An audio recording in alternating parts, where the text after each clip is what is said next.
Hey everybody, it's Christine Ernst, the Fat Ass Cancer Bitch, coming to you from the Cozy Writing Cottage here in Sandwich, Massachusetts. It is Saturday, April 26th.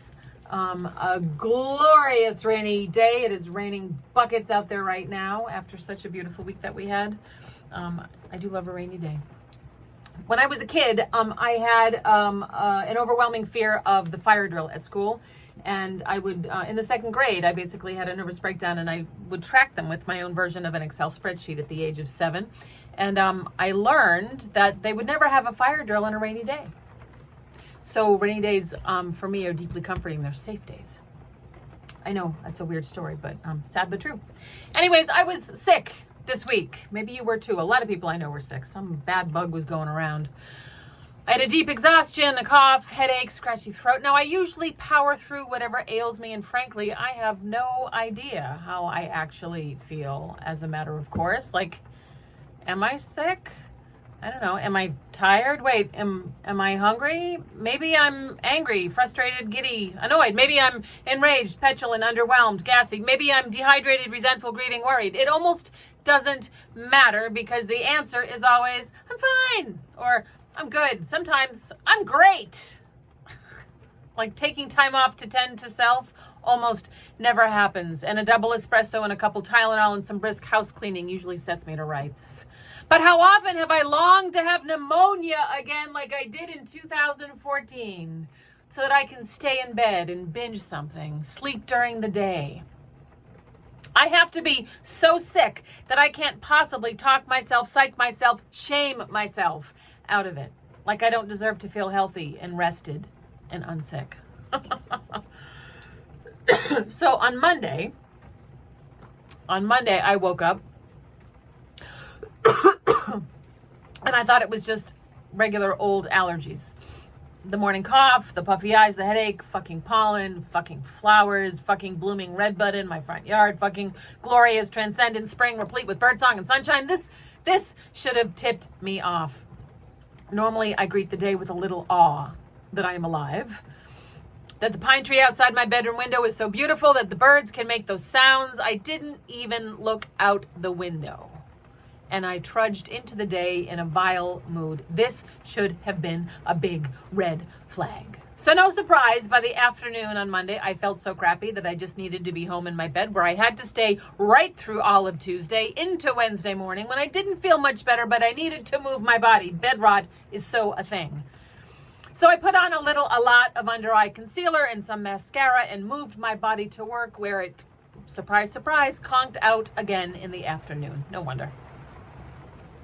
Whatever virus ground me down, exacerbated, I am sure, by the state of this fascist shit show, I am finally feeling like my old self today.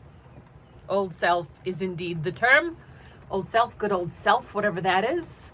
This body, this soul, this leaky vessel, this persona, made up of so many bits and bobs, dollar store parts, hard-won beliefs, half-assed repairs, questionable DNA. It's a wonder I am alive at all. 1 million good books, 100 bad relationships, lifelong friends, life-affirming friends, life-saving friends, 2 rotten husbands, 1 not rotten husband, family like scaffolding, good jobs, terrible jobs, mentors, beloveds, cautionary tales, 2 exquisite children, even a broken clock is right twice a day, dichotomies and mysteries and conflicting qualities and crises and heartbreaks, healed over again and healed over again and still healed over again. We become as much scar as anything else. An indomitable accumulation of trial and error, mistakes and good stories, a monument, a phone booth. I am a fucking Jersey barrier of stamina. My recipe goes something like this. Toss together 3 parts anxious, 4 parts hopeful, 1 part joy, 3 parts gassy, 2 parts guilt, dash of rage, another dash of rage, still some more rage. As much eye roll as you can get away with, a heaping glop of know-it-all, a generous drizzle of luck, a slug of plain faith that it will all work out, and a soupçon of OCD.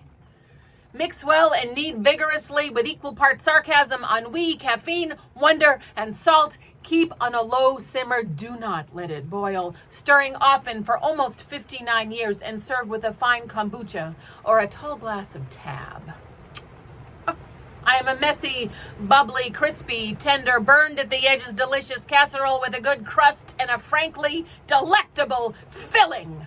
A fucking feast. Well, that sort of took a turn. Oh, and it's pouring buckets, just how I like it. Oh my goodness. So there won't be a fire drill today, which is wonderful news. At least not in this house. What's your recipe? And how do you take care of yourself when you're sick? Do you know when you're sick? Do you have any hot tips for honoring symptoms and participating in meaningful self-care? I'm so bad at that. I am always working on this. So, do you feel junky? Do you feel worried? Do you feel anxious? Do you feel despairing? Do you have a little cough? Scratchy throat? Go lie down. Have a cup of tea. Take a nap. Take good care of yourself. We need to be strong for the revolution, my friends. You are beloved. Come as you are. Find delight today. Thank you so much for tuning in. I'll see you next week.